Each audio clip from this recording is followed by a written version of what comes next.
On a testé la MatePad 12 Pro de chez Huawei. Et c'était une Papermate édition. Beaucoup m'ont dit que le prix était un petit peu trop élevé, etc. pour les concessions qu'il y avait. C'est vrai que j'étais d'accord avec vous. Maintenant, aujourd'hui, on va tester une Huawei un peu moins chère. C'est la Huawei MatePad 12X, toujours en Papermate édition, pour avoir le maximum de qualité lorsqu'on la touche. Allez, c'est parti.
La voici, la voilà, en Green Neri, pour reprendre précisément les termes qu'ils utilisent pour cette couleur. C'est un vert très pâle qui tire un petit peu sur le blanc pour vous donner une petite idée. Bon, j'essaierai d'avoir la meilleure luminosité possible pour vous faire les prises de vue, parce que bon, il fait bien dégueulasse dehors encore aujourd'hui, il fait bien grisonnant et sombre, et donc du coup, je dois utiliser toutes les lampes possibles chez moi. Maintenant, niveau design, bon, on est sur une tablette Huawei, c'est un design qui est un petit peu différent, c'est vrai, et ça change, et tant mieux, je trouve que c'est une très bonne chose. On a des qualités de finition qui sont irréprochables, on a franchement quelque chose de hyper quali en main. Lorsqu'on la tient, on sent qu'il y a une finesse, mais aussi une robustesse, et ça, c'est pas pour nous déplaire. On va avoir bien sûr le Huawei qui est en style gaufré à l'arrière, toujours en brillant. On remarquera qu'on a un très gros capteur. Bon, ça on en parlera dans la partie photo. Maintenant, sur le dessus, nous allons avoir les boutons du volume. Sur le côté, on va avoir le bouton d'extinction allumage. On aura 4 haut-parleurs, un USB type C et un micro sur le dessus. La caméra frontale étant sur la tranche à l'horizontale. Bon, voilà, on a fait le tour. Là, ce qui va nous manquer un petit peu, c'est que souvenez-vous, souvent je vous dis, le bouton d'extinction allumage fait office de lecteur d'empreinte, et ici, il n'y en a pas, et il n'y en a pas du tout. Bon, et oui, comme vous le savez, il y a des concessions qui sont faites, on est un peu moins cher, mais il y a encore des concessions, et ça, on va voir ça tout au long du test. Maintenant, passons au petit tour général. Il est un petit peu réduit, il n'y a pas grand-chose, je vous l'avoue, donc... Je vous parle en même temps ici du bundle. Alors le bundle, vous avez un clavier qui est fourni avec et moi j'ai eu le stylet qui était aussi fourni. Maintenant c'était un pack, en tout cas c'est un pack où le clavier est avec la tablette, son chargeur, etc. Le chargeur est encore fourni, profitez-en. Pour celui qui est intéressé, bien évidemment. Bon, on va retrouver du Wi-Fi 5, première concession. C'est une concession qui ne plaira peut-être pas à tout le monde. En tout cas, je l'ai comparé, le Wi-Fi, face à un S24 Ultra, un iPhone 16 Pro Max et un iPad Pro. Il n'y avait aucun problème. J'avais exactement les mêmes débits. Il faut savoir que chez moi, tout est équipé de mèches dans chaque pièce. Je me baladais d'une pièce à l'autre, il n'y avait pas de coupure. Tout allait très très bien. Voilà. Le Bluetooth, on est sur du 5.2 LE. Là aussi, on aurait pu avoir du 5.3. On est déjà sur du 5.2, c'est déjà pas mal. Le 5.2 LE, je vais vous dire que honnêtement, on a une très bonne connexion. J'avais mis mes écouteurs, j'avais une portée de plus ou moins 10 mètres et je continuais à avoir le son de mes films, mes musiques, etc. Et je n'ai pas eu de coupure lorsque j'étais en visiophonie avec quelqu'un. Donc voilà, ça fait très bien son travail. Maintenant, on va continuer sur les petits haut-parleurs. Alors, ils ne sont pas exceptionnels, ils sont assez puissants. C'est pas le son le plus ouf, vous savez, avec des basses, etc. J'ai déjà eu mieux, par exemple, sur sa grande sœur, la 12 Pro. Mais ici, on a quelque chose d'assez bien raisonnable, qui est dans la bonne gamme de prix. On est sur l'équivalent d'une Xiaomi Pad 5, Pad 6, etc. au niveau du son. Donc, on est sur quelque chose de très propre. Voilà. 12 pouces. Bon, vous allez me dire, mais pas de 12X, on s'en doutait un petit peu. Premier défaut, ouais, j'en ai trouvé un, c'est que c'est du LCD. Et souvent, la concurrence à tarif équivalent va vous proposer du OLED. Et là, ça va devenir un petit peu plus compliqué. Cependant, on a 1000 nits de luminosité, 144 Hz. Nous allons avoir 280 pixels par pouce pour une résolution qui va de 1840 à 2800. C'est de la 2,8K. C'est bien évidemment une dalle mat. Ça veut dire quoi? On part directement avec les 1000 nits. Que vous allez l'utiliser dehors ou que vous allez l'utiliser à l'intérieur, lampe allumée, eh bien, il n'y a pas de reflet. Et ça ne va pas vous gêner pour lire, pour visionner les choses sur votre écran. Ça, c'est du bonheur. Toujours au toucher, hein, j'ai l'impression d'être Pierre Bellemare dans les trucs d'achat. Toujours au toucher avec cette dalle mat, ben c'est le taux de résolution. Et le taux de résolution, il va pouvoir être réglé, parce que c'est du LTPO, à 30, 60, 90, 120, 144. Moi, j'ai laissé tout le temps à 144. Ce 144, avec le toucher mat, c'est juste du pur bonheur. C'est fluide à souhait. Vous allez pouvoir naviguer sans aucun problème sur les sites internet, etc. Il n'y aura pas de souci. Honnêtement, moi, j'ai pris plaisir à utiliser cette dalle parce que c'est un pur régal. Vous allez me dire, pourquoi tu donnes le LCD en défaut? Ben, c'est parce qu'en fait, la colorimétrie est très bonne. Et que si elle avait été en OLED, elle aurait été meilleure. Et ouais, et c'est vraiment le petit truc qui vient gâcher cet écran, parce que bon, comme je le disais, à tarif équivalent, là, parfois la concurrence va vous proposer du OLED. Ça, c'est à vous de voir ce que vous voulez. En tout cas, utiliser cet écran pour travailler, pour visionner des choses, c'est un pur régal. Kirin T90A, c'est son processeur, un GPU Maleon 910, 8 ou 12 Go de RAM pour 256 Go de stockage au minimum. Bon. Ici, c'est la version 12 Go de RAM, 256 Go de stockage. Qu'est-ce que ça m'a donné à l'Antutu Bench? Nous avons un score de 610 794. C'est pas ce qui se fait de mieux, mais c'est pas mauvais non plus. Pourquoi? Parce que Huawei part sur cette optique qui est devenue, on va dire, une logique, une mode ou une logique ou une mode logique, je sais pas comment on va appeler ça, c'est qu'on optimise au maximum. Ça veut dire quoi? Ben, vous avez un OS, comme Google fait, comme Apple fait, et on va l'optimiser au maximum pour les performances du processeur, etc. Donc c'est vraiment adapté. Est-ce une bonne solution? Oui, je trouve que oui. Non, pourquoi? Alors, le oui, c'est tout simplement parce que cette course à la puissance devient un petit peu ridicule et que parfois, il est mieux d'avoir une optimisation aux petits oignons. Non, pourquoi? Pour la simple et bonne raison qu'à un moment donné, il faut aussi évoluer. Et là, j'ai l'impression que Huawei stagne un petit peu. Ça, c'est mon avis personnel.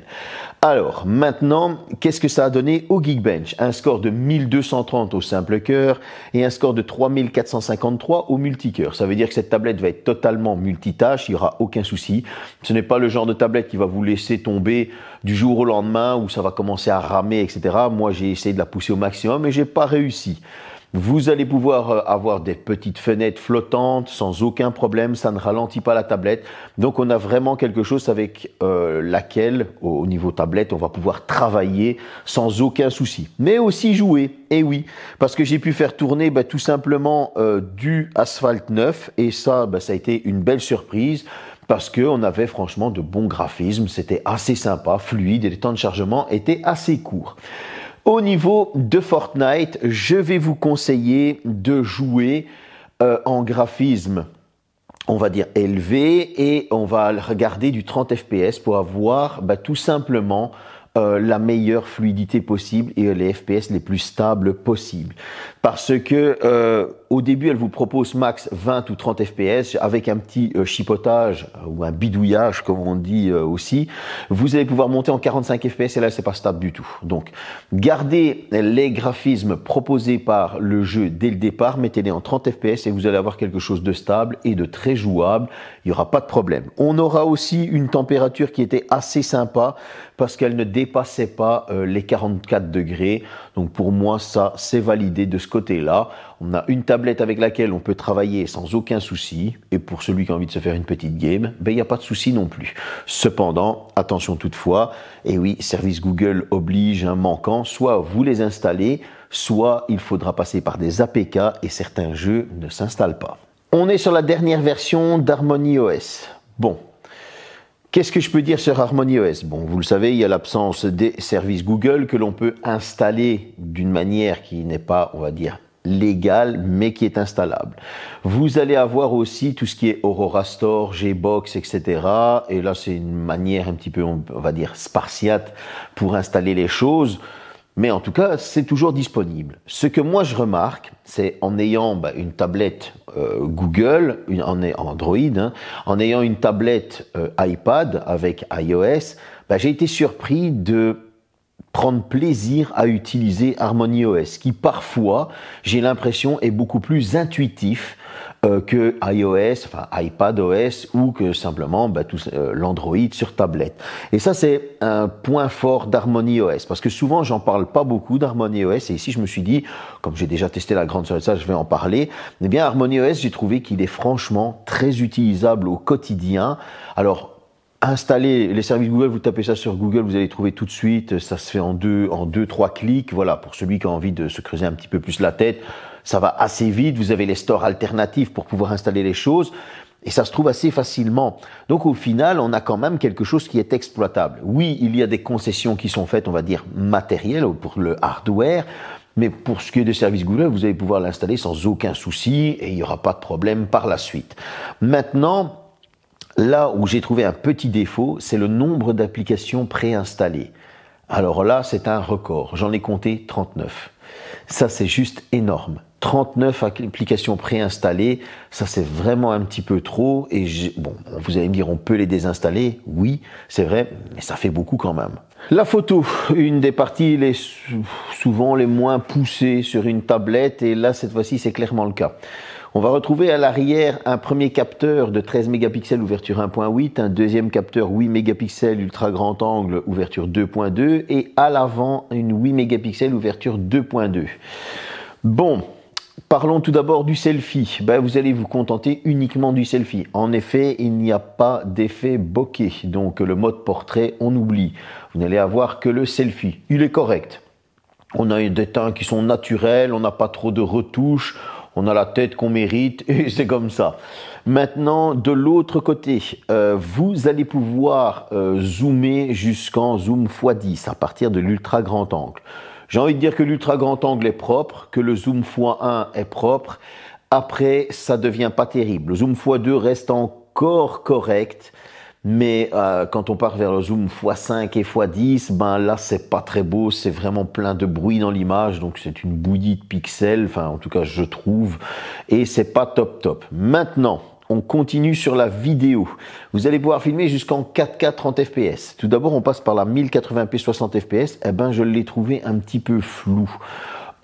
Ça c'est mon avis personnel, j'ai pas ressenti une super image au niveau de cette 1080p 60 fps. Encore une fois, ça reste mon avis, mais moi je la trouvais un petit peu floue. Par contre, la 4K 30 fps, elle est assez propre. Il y avait très peu de luminosité et on avait franchement une très belle image au niveau de la 4K 30 fps. Bref, vous l'avez compris. Est-ce qu'on va pouvoir travailler sur cette tablette en partie photo? Si vous êtes un agent immobilier et que vous prenez des ultra grands angles, des pièces de maison ou du zoom x1, il n'y a pas de problème. Si vous filmez en 4K 30 fps, tant mieux, vous allez pouvoir mettre ça sur le site, c'est beaucoup plus beau. Cependant, attention, il faudra quand même une bonne luminosité extérieure, car sinon, c'est pas très propre. Et maintenant, si vous voulez pousser plus loin dans la vidéo avec cette tablette ou tout simplement dans les zooms, je ne vous le conseille pas du tout. Cette tablette, elle est plus faite pour travailler en bureau, prendre quelques photos si on en a besoin, on va dire en zoom x1 ou ultra grand angle, mais ça n'ira pas plus loin. 10 100 mAh, une charge rapide de 66 watts, comptez qu'il faudra 55 minutes pour la charger. Ouais, c'est quand même assez rapide. Maintenant, concernant l'autonomie, elle aura tenu 20 heures et 33 minutes avant de tomber complètement naze, ce qui est juste énorme. 20 heures 33 minutes d'écran totalement allumé à 50%. Honnêtement, c'est vraiment très bon en autonomie. Et alors, pour ce qui est de l'utilisation, on va dire régulière, c'est-à-dire avec des pauses, mise en veille, etc., on travaille dessus, elle aura tenu pas loin des 4 jours avec une utilisation, pas d'écran allumé en continu, bien évidemment, mais on avait une utilisation qui était assez journalière pour faire des mails, des textes, etc. Donc pour moi, c'est très très bon. 649 €, c'est le prix que je l'ai trouvé. Je vous mets le lien dans le descriptif. Bon, certains vont me dire, c'est cher. Oui et non. Pourquoi? Ben oui, c'est une gamme tarifaire qui est un petit peu haute, mais on a un clavier qui est fourni, on a un stylet qui est fourni, et ça c'était bon dans le bundle que moi j'ai acheté. Va-t-il changer ou pas? Ça je ne sais pas, mais en tout cas, pour moi les choses là étaient fournies. Et pour moi ça c'est un très bon point, parce que ça vient corriger un petit peu cette gamme tarifaire un petit peu haute. Cependant, oui, il y a des concessions. Ce Wi-Fi 5, l'écran LCD, mais qui est vite rattrapé par cette luminosité, par cette colorimétrie, par cette fluidité et surtout cet écran mat. Donc, à chaque fois, il y a une petite correction qui se fait. On a le Bluetooth 5.2 LE, mais qui a franchement une très bonne portée. Le Wi-Fi 5, c'est vrai, c'est une concession pour avoir la stabilité du 6 ou du 6E, qui consomme moins, par exemple, mais on a quand même les mêmes débits que la concurrence. Et donc, du coup, à quoi sert cette tablette? Moi, j'ai envie de dire que c'est plus un outil de travail et un outil multimédia, pas un outil de jeu. Oui, on va pouvoir jouer, on va pas pouvoir pousser les jeux à leur maximum. Et c'est là qu'on voit déjà que ce n'est pas un outil de jeu. Oui, on va pouvoir regarder des films, des séries sans aucun souci. L'écran mat fait très bien son travail. On a un très bon son, mais le son pourrait être mieux comme sur la 12 Pro, par exemple. Et là, au moment où on vient se dire pourquoi alors outil de travail, parce que c'est son autonomie, le clavier qui vient nous aider, cet Harmony OS que moi j'ai trouvé plus intuitif, que j'ai trouvé qui m'aidait plus au quotidien. Il y a des petites choses toutes simples qu'on va commencer à faire. Alors oui, Harmony OS, vous allez me retrouver le défaut que je disais, les 39 applications préinstallées, et c'est vrai. Est-ce que je dois mettre le service Google manquant? Je commence à me dire oui et non. Pourquoi? Parce que je l'ai installé, le service Google, ça m'a pris en tout et pour tout 7 minutes. Donc à un moment donné, je veux dire, faites l'effort. Vous allez, oui, il suffit de l'installer soi-même, c'est honteux, ça pourrait être installé, mais il y a les embargos, mais on peut le faire soi-même et ça ne pose aucun souci. Et on peut l'utiliser sans le service Google aussi, avec Aurora Store, Gbox, etc. Donc voilà, il y a des choses qui sont présentes, c'est-à-dire les défauts. Et il y a aussi les contre-défauts, mais il y a aussi des qualités, comme une excellente qualité de finition, une tablette de luxe. Mais pour moi, le plus gros défaut de cette tablette reste la partie photo, qui sera peu exploitable, ou alors le strict minimum, tout simplement. Dites-moi dans les commentaires ce que vous en pensez. Moi, en tout cas, j'apprécie toujours autant les produits Huawei, surtout qu'ils ont cette philosophie maintenant d'avoir quelque chose d'équilibré, d'avoir quelque chose d'optimisé. Est-ce bon pour vous? Est-ce pas bon pour vous? Dites-le moi aussi dans les commentaires. En tout cas, d'autres tests arrivent sur la chaîne, mais moi, je l'ai bien apprécié, cette petite MatePad 12X. Franchement, elle est assez sympa. Allez, à la prochaine.